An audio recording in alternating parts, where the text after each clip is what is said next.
Hello and welcome back to our YouTube channel. हम अपनी पिछली क्लास में सेट के बारे में पढ़ रहे थे। अगर आपने पहले के 4 पार्ट्स नहीं देखे हैं तो आप डिस्क्रिप्शन में जाकर उन 4 पार्ट्स को भी देख सकते हैं। जब भी आपको ये वाला पार्ट बहुत अच्छे से समझ में आएगा। हम कंटिन्यू करते हैं। सबसे पहला टॉपिक है यूनिवर्सल सेट। यूनिवर्सल सेट का मतलब होता है एक बड़ा सेट जिसमें से हम एलिमेंट्स को लेंगे और उन एलिमेंट्स से हम एक सेट बनाएंगे। ठीक है, अगर हम एग्जांपल लेते हैं, मानो कि अगर हम एप्पल लेते हैं या फिर मैंगो लेते हैं, ये फ्रूट्स हैं। अब जो हमने ये फ्रूट्स लिए हैं, मैंगो और एप्पल, ये हमने एक बड़े सेट में से लिया है और वो बड़ा सेट है फ्रूट। मतलब कि जो हमने एप्पल लिया है वो हमने फ्रूट्स की कैटेगरी में लिया है। जो कैटेगरी होती है वही होता है यूनिवर्सल सेट। एक और एग्जांपल लेते हैं। जैसे अगर हम बात करते हैं इवन नंबर की, ठीक है, तो इवन नंबर होते हैं 2, 4, 6, 8। अब वो जो हम इवन नंबर ले रहे हैं वो हम नंबर से ही ले रहे हैं। नंबर से ले रहे हैं मतलब जो कैटेगरी, जिस कैटेगरी से हम ले रहे हैं वो कैटेगरी नंबर है और उस कैटेगरी को ही हम बोलेंगे यूनिवर्सल सेट। ठीक है, तो यहाँ पे लिखा है यूनिवर्सल सेट एक ऐसा सेट है जिसमें से हम एलिमेंट्स को लेते हैं और उन एलिमेंट्स को लेकर हम एक सेट बना पाते हैं। अब जो हमारा नेक्स्ट टॉपिक है वो है वेन डायग्राम। वेन डायग्राम कुछ नहीं है, ये एक ऐसा डायग्राम है जिसकी मदद से हम सेट को रिप्रेजेंट कर पाते हैं। ठीक है, इसका मतलब जो अगर हमें सेट लेना है तो अगर हम सेट को रिप्रेजेंट करना चाहते हैं तो हमें यूनिवर्सल सेट भी दिखाना है। तो जो वेन डायग्राम है वो 2 चीजों से बनता है, एक सर्कल से ड्रॉ होता है और एक उसमें हमें स्क्वायर या फिर रेक्टेंगल की जरूरत होती है। देखो, ये एक वेन डायग्राम का एग्जाम्पल है। इसकी मदद से समझते हैं कि वेन डायग्राम क्या होता है। ये जो रेक्टेंगल है ये हमारे यूनिवर्सल सेट को दिखा रहा है। ये जो सर्कल है ये हमारे सेट को दिखा रहा है। अगर हम मानो ये एक सर्कल है, ये एक सेट है, हम इसमें एलिमेंट्स डालते हैं 1, 2, 3, 4, 5। ठीक है, हमने इसमें एलिमेंट डाले 1, 2, 3, 4 और 5। ठीक, अब ये हमने एलिमेंट्स को डाल लिया। अब क्या होगा, ये जो हमने एलिमेंट्स को डाले हैं ना, ये हमने लिए तो नंबर से ही हैं। अब यहाँ पर यूनिवर्सल सेट एक नंबर है।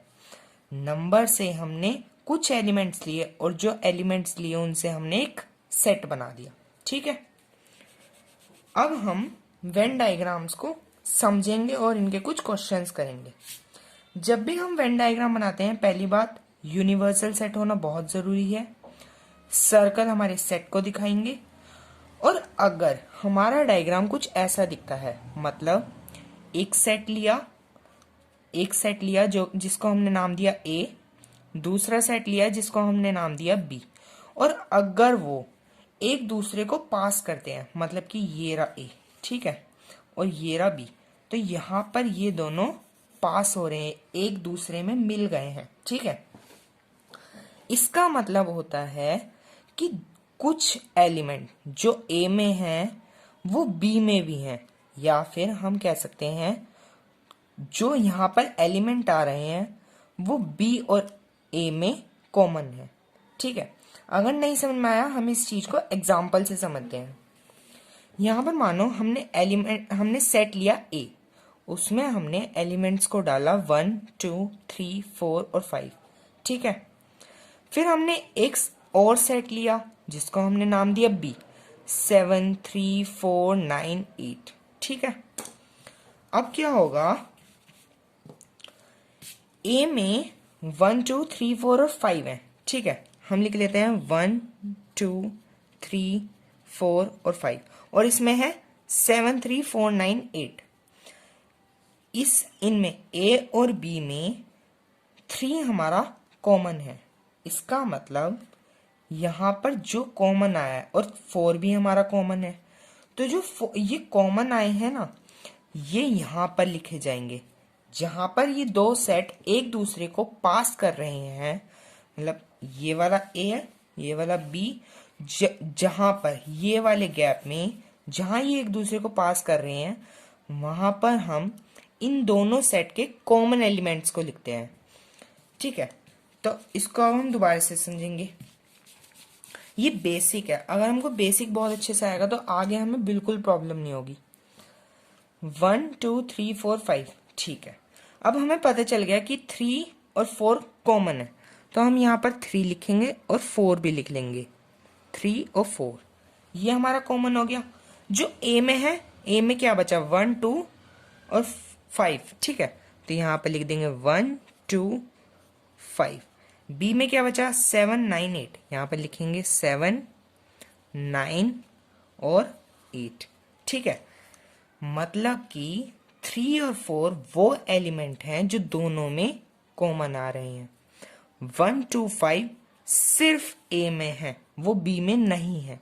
मतलब कि सिर्फ बी में, देखो ये वाला जो पोर्शन है ये सिर्फ ए को दिखा रहा है, मतलब बी नहीं है इसमें, सिर्फ ए एक एलिमेंट है।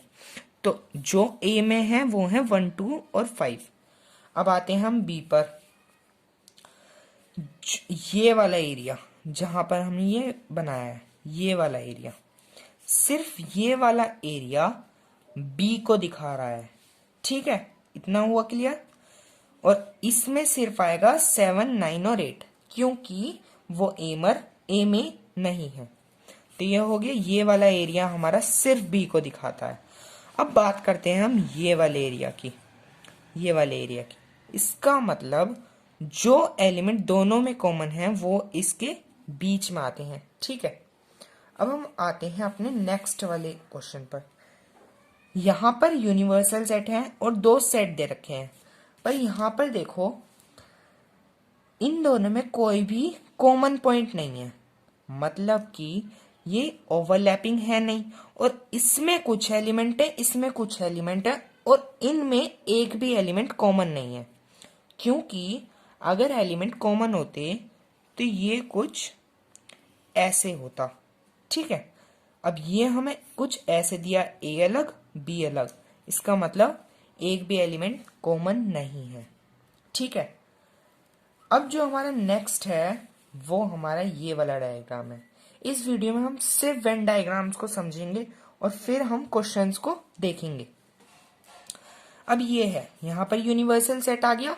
ठीक है, यहां पर हमको एक ए दिखाया है, फिर हमको एक बी वाला सेट दिखाया। ठीक है,